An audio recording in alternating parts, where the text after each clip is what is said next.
نحمده ونصلي على رسوله الكريم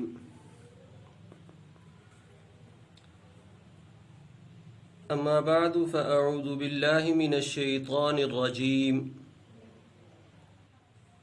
بسم الله الرحمن الرحيم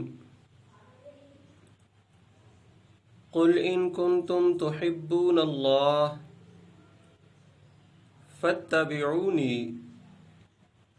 يحببكم الله ويغفر لكم ذنوبكم والله غفور رحيم۔ اللہ رب العزت نے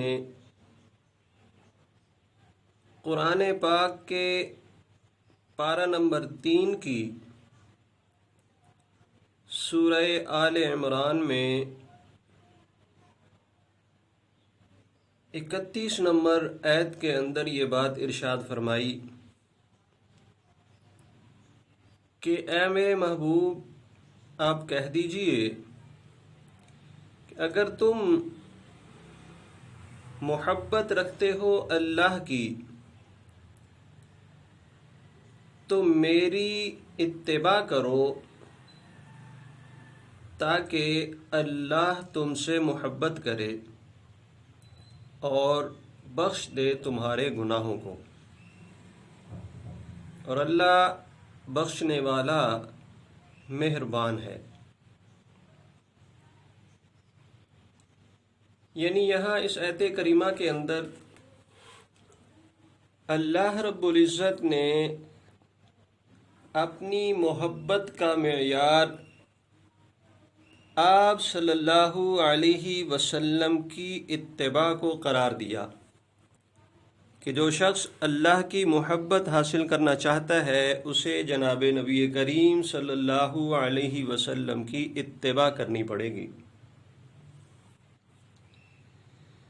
چونکہ جناب نبی کریم صلی اللہ علیہ وسلم اللہ کے آخری نبی ہیں، آپ کے بعد اور کوئی نبی آنا نہیں، تو اس اعتبار سے آپ صلی اللہ علیہ وسلم کی ذات اقدس کے حوالہ سے امت کے اوپر کچھ حقوق ہیں جو ان کے ذمے ہیں۔ ان میں سے سب سے پہلا حق آپ صلی اللہ علیہ وسلم کی ذات اقدس کے حوالے سے ہمارے ذمے یہ ہے کہ ہم آپ صلی اللہ علیہ وسلم کی نبوت و رسالت کی تصدیق کریں اور آپ کی نبوت پر ایمان لائیں۔ تو اس اعتبار سے ایمان کے 3 درجے ہیں، جن میں سے سب سے پہلا درجہ یہ ہے کہ عقیدہ رسالت کے حوالہ سے اللہ رب العزت نے قرآن پاک کے اندر جو یہ بات ارشاد فرمائی کہ وَمَا يَنطِقُ عَنِ الْهَوَىٰ إِنْ هُوَ إِلَّا وَحْيٌ يُوحَىٰ، کہ وہ اپنی طرف سے کوئی بات نہیں کرتے بلکہ ہر بات اللہ کی طرف سے ہوتی ہے۔ اور اسی طرح کلمہ طیبہ کے اندر آپ صلی اللہ علیہ وسلم کی رسالت کو اللہ رب العزت نے بیان فرمایا کہ لا الہ الا اللہ محمد الرسول اللہ۔ یہ محمد الرسول اللہ کے الفاظ قرآن کریم کے اندر سورہ فتح کے آخر میں بھی آئے ہیں کہ محمد الرسول اللہ والذین معہ اشداء علی الکفار وغیرہ۔ تو یہاں پر 2 چیزیں اللہ رب العزت نے بیان فرمائیں، ایک یہ کہ آپ اللہ کے رسول ہیں، اور دوسرا یہ کہ آپ اپنی طرف سے کوئی بات نہیں کرتے بلکہ ہر بات اللہ کی طرف سے ہوتی ہے۔ تو عقیدہ رسالت کے حوالے سے 2 چیزوں کو ہمیں ذہن میں رکھنا ہوگا کہ آپ کی بات اللہ کی بات ہے اور آپ کی رسالت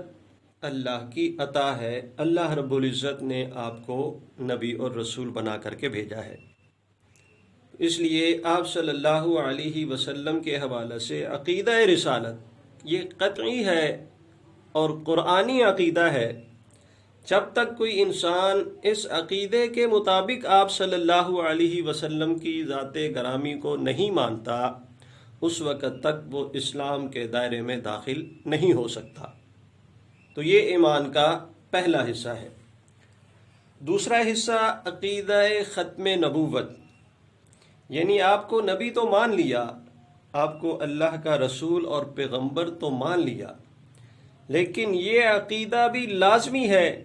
کہ جناب نبی کریم صلی اللہ علیہ وسلم صرف نبی ہی نہیں بلکہ اللہ کے آخری نبی ہیں۔ اور اس کی وضاحت بھی اللہ رب العزت نے قرآن پاک کے اندر بیان فرمائی کہ ما کان محمد ابا احد من رجالکم ولکن رسول اللہ وخاتم النبیین، کہ محمد صلی اللہ علیہ وسلم تمہارے مردوں میں سے کسی کے باپ نہیں، لیکن وہ اللہ کے رسول اور آخری نبی ہیں،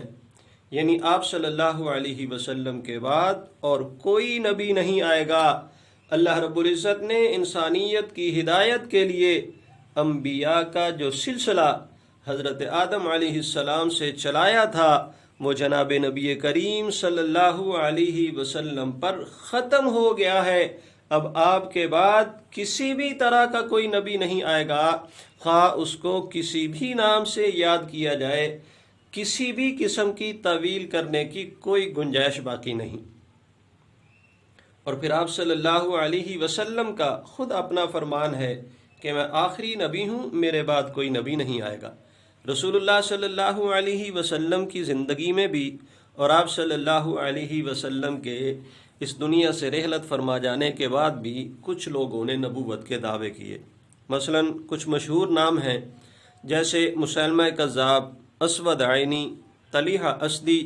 اور صباح تغلبیہ نامی ایک عورت تھی۔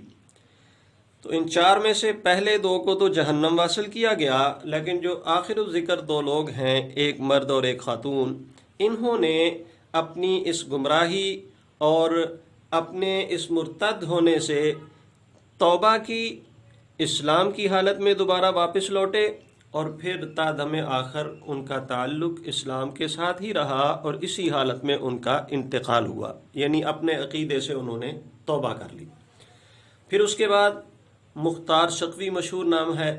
یہ تابعین کے دور میں کھڑا ہوا، اس کا حشر بھی پہلے دو جیسا ہوا، یعنی اسے قتل کر دیا گیا۔ پھر اسی طرح درمیان کے عرصوں میں مختلف اوقات میں مختلف لوگوں نے دعوے کیے، لیکن امت کا آج تک یہی اجماعی اور اتفاقی موقف ہے کہ آپ صلی اللہ علیہ وسلم کے بعد جو بھی نبوت کا دعویٰ کرے گا وہ کذاب ہے، اور اس کے لیے دو ہی راستے ہیں، یا تو اپنے اس دعوے سے توبہ کرے، اور اگر وہ توبہ نہیں کرتا تو اسے اس زمین پہ رہنے کا کوئی حق حاصل نہیں ہے، بلکہ ایسے شخص کی سزا قتل ہے، یعنی سزائے موت اس کی سزا ہے، بغیر کسی لچک کے۔ اس موقف کے اندر کسی قسم کی کوئی بھی گنجائش باقی نہیں کہ کسی بھی لحاظ سے کسی کو معاف کیا جائے۔ پھر یہاں تک کہ یہ سلسلہ چلتے چلاتے ہندوستان پر برطانوی استعمار نے جب اپنے پنجے گاڑے اپنے تسلط کو جمانے اور لوگوں کو مستقل اپنا غلام بنانے کے لیے، انہوں نے پنجاب کے اندر گرداسپور کے علاقہ قادیان میں ایک غلام احمد نامی شخص کو کھڑا کیا۔ اس نے پہلے تو اپنے آپ کو مہدی کہا، پھر اس کے بعد اس کا دوسرا دعویٰ آیا کہ میں مسیح ہوں، اور پھر تیسرا دعویٰ اس نے یہ کیا کہ میں نبی ہوں، یعنی آخر میں اس نے نبوت کا دعویٰ کر ڈالا۔ کچھ لوگوں نے اسے نبی تسلیم بھی کیا، یعنی انہوں نے اس کی نبوت کو مانا اور اسے نبی کہنے لگے۔ ان تمام مراحل میں برطانوی استعمار کی مکمل انہیں سرپرستی حاصل رہی، لیکن امت مسلمہ نے سابقہ روایات کو مد نظر رکھتے ہوئے اس خطرناک ترین تاریخی فتنے کا مقابلہ کیا، قربانیوں کی داستانیں رقم کی، یہاں تک کہ مسلمانوں کی قربانیاں رنگ لائیں، اور جناب نبی کریم صلی اللہ علیہ وسلم کی رسالت کے ساتھ آپ صلی اللہ علیہ وسلم کی ختم نبوت پر بھی ایمان لانا قانونی طور پہ ضروری قرار دیا گیا، یعنی 7 ستمبر 1974 میں اس فتنے کو قانونی شکل میں کافر ڈکلیئر کیا گیا اور لکھا گیا۔ تو بہرحال یہ دوسرا عقیدہ ہے آپ صلی اللہ علیہ وسلم کے حوالے سے کہ جہاں پہ آپ کی نبوت کا اقرار کرنا ہے اس کے ساتھ ہی ختم نبوت کا اقرار بھی ضروری ہے۔ صرف نبوت کا اقرار کافی نہیں ہوگا جب تک کہ آپ صلی اللہ علیہ وسلم کو انسان دلی طور پہ خاتم النبیین تسلیم نہیں کر لیتا۔ اور تیسرا عقیدہ عقیدہ عصمت انبیاء کا ہے، یعنی یہ عقیدہ رکھنا کہ انبیاء کرام گناہوں سے معصوم ہیں، ان سے گناہ ہو ہی نہیں سکتا، ورنہ وہ لوگوں کے لیے نمونہ ہی نہیں بن سکتے۔ اسی بنا پر انبیاء پر تنقید کی کسی کو بھی اجازت نہیں دی گئی۔ قرآن پاک نے واضح لفظوں میں فرما دیا وَلَوْلَا أَن ثَبَّتْنَاكَ لَقَدْ كِدتَّ تَرْكَنُ إِلَيْهِمْ شَيْئًا قَلِيلًا، کہ اگر ہم آپ کو ثابت قدم نہ رکھتے تو قریب تھا کہ آپ ان کفار کے مطالبات کی طرف کچھ تھوڑے سے مائل ہو جاتے۔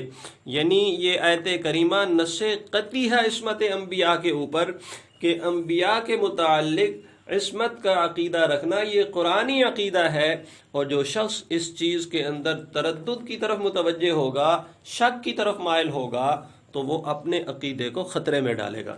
چونکہ ان تینوں چیزوں کے متعلق آپ صلی اللہ علیہ وسلم کی رسالت، آپ صلی اللہ علیہ وسلم کی ختم نبوت، اور آپ صلی اللہ علیہ وسلم اور آپ سے پہلے کے تمام انبیاء کے متعلق ان کی عصمت کا عقیدہ رکھنا یہ قرآنی عقیدہ ہے۔ اور جو شخص ان تینوں میں سے کسی ایک کا بھی انکار کرے گا، مثلا آپ صلی اللہ علیہ وسلم کو معصوم عن الخطا نہیں مانتا، یا آپ صلی اللہ علیہ وسلم کو خاتم النبیین نہیں مانتا، یا آپ صلی اللہ علیہ وسلم کی نبوت پہ سرے سے ایمان ہی نہیں لاتا، تو اس شخص کا اسلام کے ساتھ کوئی تعلق نہیں۔